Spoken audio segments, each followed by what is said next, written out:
Hello and welcome to Breakfast Central on a Thursday.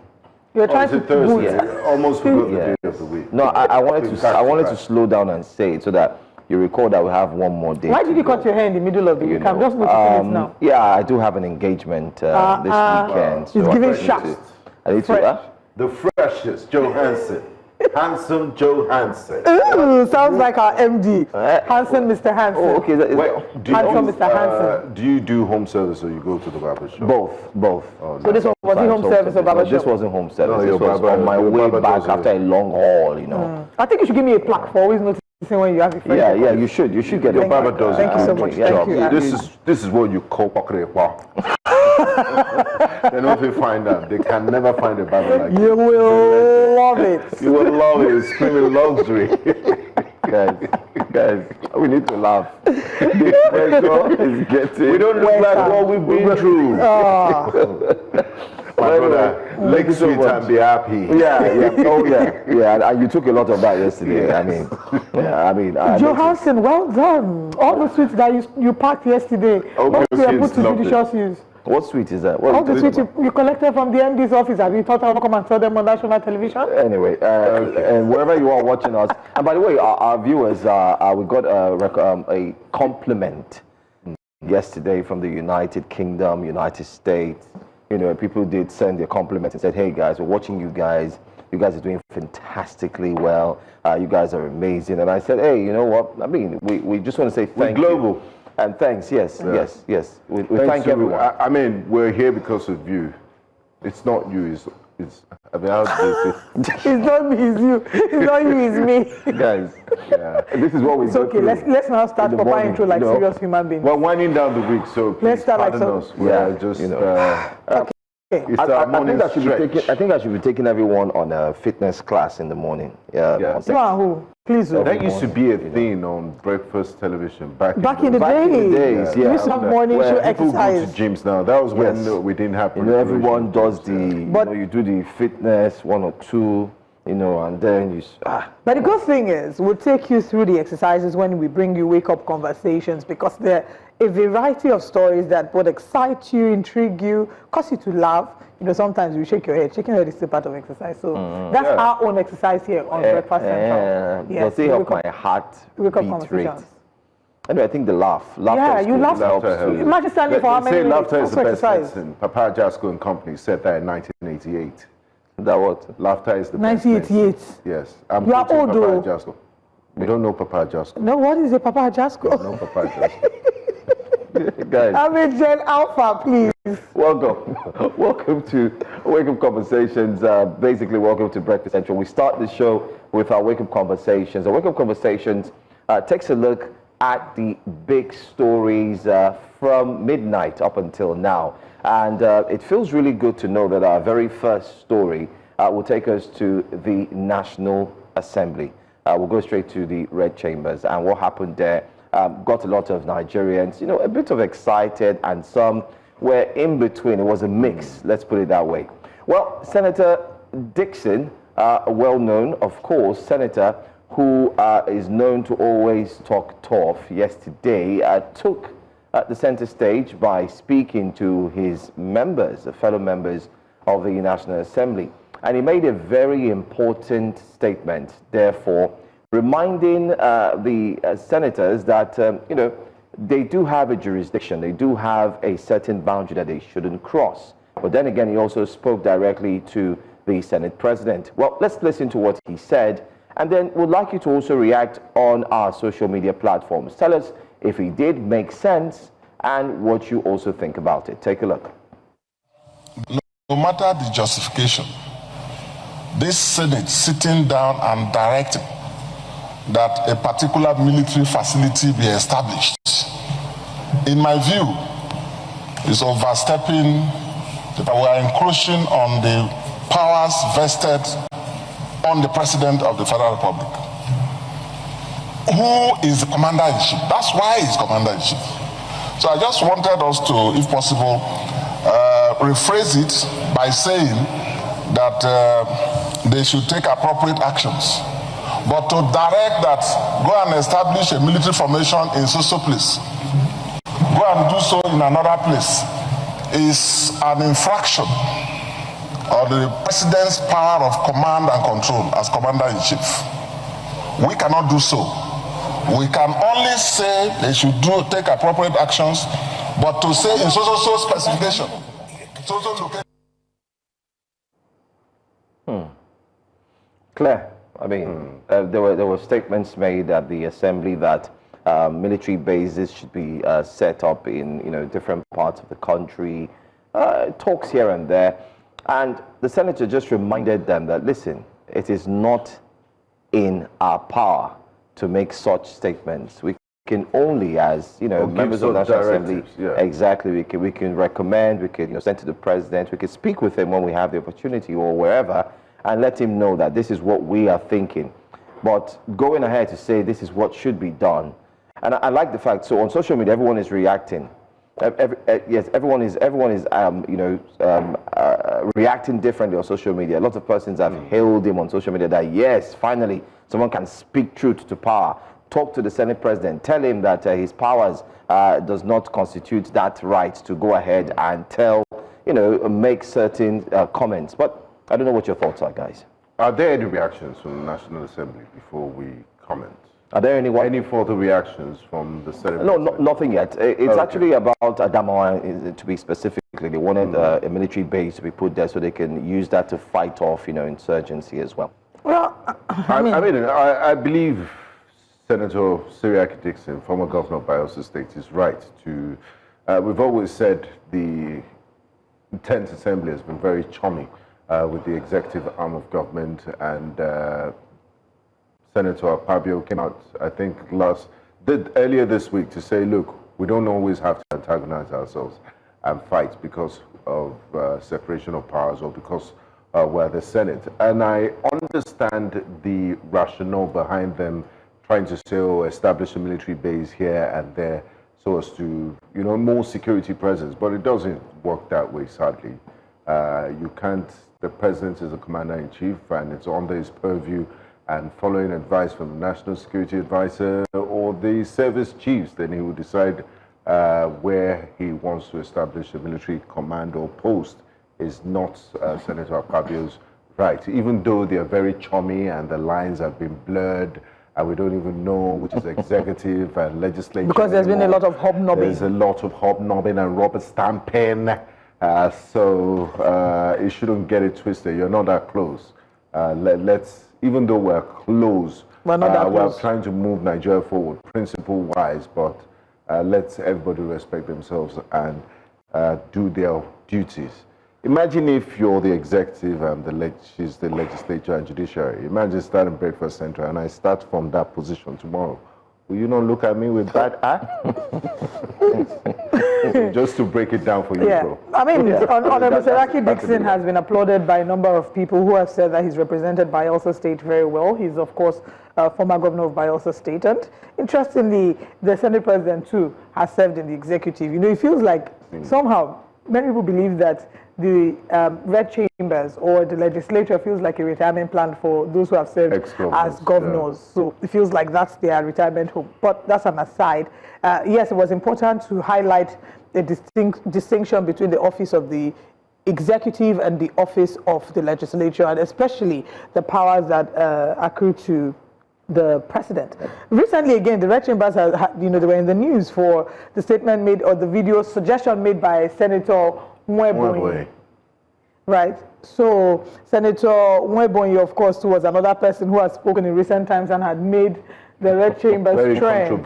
Very controversial statement talking about, when you're flying down into, and I don't really blame him, because when I'm landing in a different country, like if I landed in Heathrow, you can see down there it's looking so nice and beautiful. If I'm landing in Glasgow, I can see greenery, very beautiful place, but you're landing in Nigeria and in Lagos and you're looking at seeing brown roofs. I mean, Lagos is still better. He was complaining about Abuja. Yeah, I'm just mentioning all of them. The huts and villages. I mean, that's beauty. Yeah, I mean, it's the way it is. Yeah. And if you want, when development comes at its natural pace, you'll begin to. There was a time landing in Ikeja Airport. You had vast expanse of land before development. And it's not their fault that they're in that state. You should look for how you accelerate development, bring development to them, and not Say that try you should to come hide and- them. It's an eyesore. How do you even use that language? Eyesore. Eyesore For where your because fellow we are trying to Nigerians are hide the living. reality of a number of Nigerians, the reality that you're very disconnected from. Of course, he did not go unpunished. Social Yeah, media did not And treat they him kindly. actually punished him first in that national Yes, assembly. he was Senator schooled Akpabio thoroughly by tongue-lashed Senator him. Akpabio. Senator Akpabio schooled him, and after that, you could see the reactions. People on social media started digging out receipts. So it's not this man that was insulting Senator Natasha, and, you know, Obi Ezekwesili. Is it not the same man no wonder digging out she told receipts? her He told him to shut shut, to up. keep shut. And the nays, it was put to a voice vote, and the nays nays were overwhelmingly loud. nay, because they knew that Nigerians would come for them. That's not notice very- that the way the nay sounded was the same way they would have sounded during the tax reform bills and every other voting and compulsory everything. voting bill. Exactly. But you find out that when it got to the one, I mean, it was, I'll tell you, it was a class act, easily dismissed. No need to waste time. There's no merit. What's the point And of? if it's not in this budget, then it should be in the next budget, so that this FCT minister can go Exactly. and I was also the thinking entire that place. maybe that was Because he has been bulldozing some places before, you know, I've as been the bulldozer. revoking certain titles. So he should, you know, step into his power as revocator in chief. You know, He doesn't want to be seen. He wants to be seen Meridian, hotel things when he's landing. you in understand? Abuja. Because his first impression, you know, and he is a And director the of first visitors impressions. will not go to other places I that are see. not. I mean, what he should be striving at is everywhere in Nigeria there should be no eyesore in Nigeria. You should develop most places, bring government to them, and, you know, make the roads and the environment first class, so that you don't have to hide anything. Exactly. It won't be a thing of shame. Yeah. Okay. Yeah. Anyway, we will then move to another story. Amotekun is in the news because they have recovered. They've made a lot of recovery now. The reports have it here that Amotekun, of course, did recover a vehicle. There was a vehicle that there was an attack on a hotel, and when they attacked the hotel, you know, they of course there was a burst. They recovered a number of things. You know, operatives engaged in an exchange of gunshots with robbers before the vehicle was recovered. Men and officers of the Federal Road Safety Corps, of course, they said, assisted in the operation.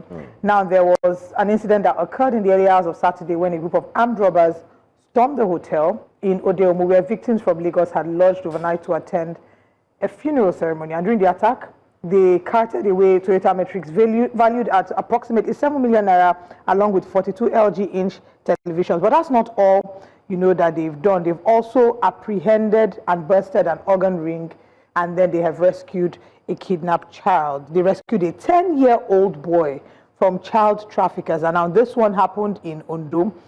So the boy was abducted from the Joka area of Akure, the state capital, and traced to a hospital in the eastern part of Nigeria, where he had already been declared medically fit for organ harvesting before he was rescued. Speaking to journalists, the commander of Amotekun in Ondo State, Chief Adetunji Adeleye, said the corps acted swiftly following a distress call from the boys' community. First of all, I think it's important to applaud Amotekun, you know, for this wonderful work they have done. The leader of this gang, Amaka Kenneth, 35, admitted to being part of the illegal operation, and she said she used to sell clothes before her husband died, but now she takes babies to a motherless babies home in Onitsha. And she sells each for how much? Can you both guess? 5,000. 500,000 naira. Oh, That's no, what a child's life is worth. 500,000 naira. She sells kids for 500,000 naira. Sometimes when you hear stories like this, you're torn between thinking, is it because of the levels of poverty? No. Or is it sheer wickedness? Or is it a combination of both? It's just sheer wickedness. There's no amount of poverty. There's no amount of poverty that would, to want to take a fellow human being's life. That's Let me make it even worse for you. crazy. There was another woman whose identity was not determined, and this woman admitted to selling her own child. I mean, it's just it's combination of greed and madness, and it's really, really sad. I mean, organ harvesting has become, when we put it toe to toe, you would have cybercrime, of course, what we know as Yahoo Yahoo, but it seems like organ harvesting is now starting to overtake cybercrime. So the organ harvesting, Yes. is it for medical purposes Sometimes or it ritual is. purposes? Yes. I think it's Yes. So mainly for medical purposes. which is supposed I mean, to some be, but use it for rituals. But too. it's, yeah, so I'm talking about the negative Yes, of of it course. now, the negative aspect of it, which we start, what we're seeing everywhere now. If you look at this story, what I don't understand is the young lad who was rescued by Amotekun, his name is Eric Omile. He was kidnapped. Aside from being kidnapped, they found him in the southeast. Okay, within 48 hours when they lodged the complaint. And the Amotekun swung into action while finding, results, ensuring that they were able to apprehend those involved. They traced the young man. And they said they found out that there's been cases, increase of kidnappings of children. And when they are missing, they found out that they are now moved to the southeast. So in connection with this story, if you take a look at the story closely, you find out that there is a network. Of course. There is syndicate. Yes, and the syndicate is becoming bigger than what they thought it was. I think it's high time we look into this very, very carefully, because I always fear when I see stories like these, gaining grounds, especially everyone is talking about it, because the child you see in your area and you hear that they couldn't find him again, Must have been trafficked or something. you understand, yeah. you become so afraid. Is he still going to be alive? What will happen to him? And I think there should also be a penalty, a stiff penalty. Oh, there are. Right now. No, it should be. There are. Olive, there is. Like what we always say on the show, there's a difference between there's a law, there's a And rule of law, enforcing. and enforcing it, one. Secondly, enlightening Nigerians, letting them know that, listen, anybody found doing this is what will happen. I give kudos to And the also FCC, sensitizing parents. They Yeah. should be extra careful. You can't be too safe, right? You can't assume everybody out there has good intentions. You need to train your kids. Don't collect gifts from strangers. Don't follow anybody you're not familiar with to certain places. And it should be continuous, because these bad people they're terrible and they're out there. And just to mention that when we talk about child trafficking and organ harvesting, like Yeah. we did say when we started the conversation, it's for several reasons. They do it for rituals. They do it because they need the body parts for maybe health reasons, which again is illegal. Which is sold. And then there's also the aspect of trafficking children to use them as house helps. There are people who sell them. There's still a modernized version of slave trade course. that's happening around And the they're world. baby factories. Yes, so you pick these children, you send them you take them to another country, you sell them, people buy them, and they're using them as house helps. Terrible. For those who have children in their homes that they're using as house helps, even here in Nigeria, I think people need to also go back and check themselves. Those of you who are going to Cotonou or Benin or any of all these places, or even here, you go to the village and go and pick one small girl that is not yet an adult, and you're using her for menial jobs. It's an argument that many people don't want to agree with, but you are getting involved in child labor, regardless of how you say that. it is child labor. These children ought to be in school. If you want to help a child, is one thing. So some of them will bring them under the guise of saying, I want to educate her, I'll send her to school, but then she will come to Lagos and she's taking care of babies, a baby taking care of babies. She hasn't even finished looking after There's herself. domestic violence issues too. Exactly, sexual exploitation, right? So we really need to tighten our child protection services. We need to tighten child protection laws. How protected are we, or do our children feel? How well do we guarantee that even when you rescue these children, for example, you find children that are being trafficked, when you rescue them, is there a plan? Is there a structure to ensure that these children are properly taken care of? Abroad, for example, there's child protection services. They can put them in foster homes. They can ensure that they are reintegrated back into the society, into a family. Do we have those provisions here in Nigeria? But I'm glad that, I'm not sure if it's the National Orientation Agency. A few years ago, they said Nollywood should tone down or even stop these things, because we might feel we're educated to a certain degree, and we won't fall for this sort of gimmicks that if you take somebody's body parts, it will You turn become to rich. money. I know, they said Nollywood should stop it, because people actually believe that that they watch on TV. Yeah. And it goes a long way into feeling this The census superstitions board also of, said so. like in Mozambique, saying that bald-headed people, Or saying that as people heads living with have albinism. gold. In Tanzania, Yes, they are like an or endangered Tanzania. species. So we species also rather. have those sort of issues here, and please, Nollywood. I'm glad Nollywood has moved on beyond that. But during your acting days, you would never have acted as a wine. I don't think so. I mean, you're still an actress, so let me not say during your acting in case they call you. She's considering it. It depends. But just to say, Joe, you make a the good defense actor. that actors will give to you in that regard would be that art imitates life. So it's what they're saying in real life. Yeah. But did you ever act any epic role like Village with Raffia? No. You're too clean for that. No, it's not like I'm too clean. It doesn't happen. It didn't come. So I'll now be calling on the gods of our land. Amadio. And cool. Anyway, Joe and I will find you a Neza wine. Yeah, I was even thinking, while you were talking, I was already thinking, no. we need to do a remake. You can both be the DBS, it's fine. It's Remake fine. of which epic? Don't worry, I'll share. Battle of Musanga. Like the Pretty Sapiens. I don't know about that. Maybe I think they did that already, you know. But anyway, the message is clear. We've seen this trickle down into the movie industry, and just like Binga highlighted, there were indeed very serious concerns about the type of script writing that not only talks about what happens within our society, but kind of like promotes.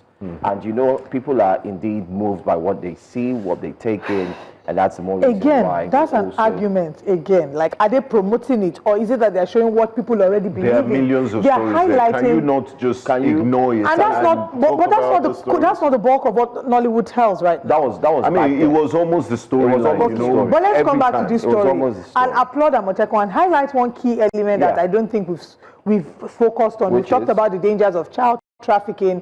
We've talked about the role that we all have to play to kick against child trafficking, and even ensuring that there are laws, strong laws to protect children and to punish offenders. But the fact that Amotekun did this in 48 hours, it goes to tell you the possibility that abounds. When we talk about our security apparatus and talking about how what is already existing can collaborate with the vigilantes, we showed a package the other day where some young men and women in Katsina have taken matter into their own hands, become a vigilante group, trying to protect themselves. And that's local policing. That is local policing. So this again brings back the conversation about state policing, community policing, the collaboration with already existing security infrastructure, and the possibility of what can be done. If this boy could be rescued in 48 hours by Amotekun, imagine what more can be done if there is collaboration between all our security agencies. I mean, including the forest guards, you know. Not launched yet, though. Still in the works, but. Just to agree with you again and add that, imagine what would happen to our security if security officers become the third or fourth highest paid in the society. Yeah, they will be motivated. It's possible. It would do it. I mean, police officers are earning 70,000 naira as we speak. Imagine telling anybody, a new recruit or new police officers who have indeed passed through the academy, and you're telling them, welcome, remember you're here to serve. It's a call to serve. However, your salary would be 220,000 naira just to start up. Being, I bet you the streets will look good, because a lot of graduates and people would go there and, you know, get something doing for themselves rather than just stay back. But what we're saying is remuneration package would be very good for our security conditions operatives. of work, the conditions of living should be. And we must say well done to the Ondo State governor as well. Yeah, I mean the parents thank the Ondo State government, you know, and then also thank Amotekun for the swift role they played in ensuring that this young boy is rescued from the hands of these terrible individuals who have been apprehended and are being investigated. And we'll continue to follow up with the story as we get more updates. We'll bring that. But now let's move on to another story. Joe Ajaero has said that it is not the Supreme Court that registered NLC and TUC. We'll take a look at this video, and when we come back, we'll talk some more. It's not the Supreme Court that registered the Labour Party. It is not. They are not the people that will organize it for us. And that is why we are here today. All agencies of government are involved in this destabilization plot. Tell them, all. So it's better you understand it clearly and tell them that they should remove their hands in the organization of the Workers' Party. That is a sin. for you to destabilize the Workers' Party. All over the world, the Labour Party is organized and run by the trade unions all over the world. Well, that's very clear. Send a message there. Yes, Of course. Yes, he's talking about the trade unions, of course, the NUC and the TUC, and there were talks about the Supreme Court, getting involved. Basically, just to make it simple, what the NLC president is simply saying is they are not an organization that is affiliated with any organs of government in terms of either they are under this, they are under that. They didn't set it up for them. That rather they are a trade union simply put together to cater For the to interest of workers. And anybody who's thinking that they would interfere, and this also has a political, Oh yes, it certainly has a political, and so on. Let me read a fuller. I think it's more about the Labour Party in a way. It says, of course, you nothing can't has talk about the changed. NLC without talking about the Labour Party. Nothing has changed. Whether military or civilian government, they are afraid of the word Labour, and they will fight tooth and nail to destabilize us, whether as the Labour Party or the Labour Congress. There is no worker or Labour leader who is not conscious of this. It is the potential we have that is attracting all these attacks. He then goes further to say, where on earth does a court rule when there is a consent judgment? It only happens in a banana republic. It is not applicable anywhere. It is not the Supreme Court that registered the party, and they are not the people who will organize it for us. All agencies of government are involved in this destabilization plot. Tell them to remove their hands from the organization of the Workers' Party. It is a sin for you to destabilize it. It should be made clear that no amount of blackmail can stop us. The NLC is still in possession of the Labour Party certificate till tomorrow. This is the only party where the son of nobody can become somebody. So basically, they're still holding on to the creation of the Labour Party. He, of course, as the NLC, leader, is speaking as, saying that the Labour Party is again, and this is an age-old argument about the ability to separate the Labour Party from the Nigerian, from the NLC. It's been an age-old argument as to how it was formed. How independent, how much influence should the NLC have in terms of decision-making when it comes to the Labour Party? Or is the Labour and the Labour Party just a name? I mean, is there any reflection of the workers' plight and their aspirations? Does it reflect the manifesto of the Labour Party? These are also questions. And the destabilization in the Labour Party, what can the NLC do? What suggestions do they have to stop it? Because they feel, this is a sabotage coming from government agencies and government agents to destabilize the Nigerian Labour, the Labour Party. Yeah, don't forget that while he was talking, there's also a case in court where it finally came to the open. The Supreme Court had made a clear judgment concerning Julius Abure, which many have talked about, especially party members of the Labour Party, that Julius Abure shouldn't even be, talking now or get involved in party politics. There's also a case of having different factions currently, and that has also moved the NLC president, who actually speaks as well as a major person who has interest as well in politics in the Labour Party. Whether you like it or not, I always say separating the Labour Party and the NLC is not possible, because the party, first of all, was formed by workers' association and everybody. So I think he's blowing hot now. Finally, he was expected to talk, and now he's talking. Because if he didn't talk, like they say, if he didn't do, And so silence could also be misconstrued as consent. Consent. But Yes. silence is not always silence is not always yeah, consent. that's not the one. It's not That's consent. not the one. Okay. Silence is not always golden.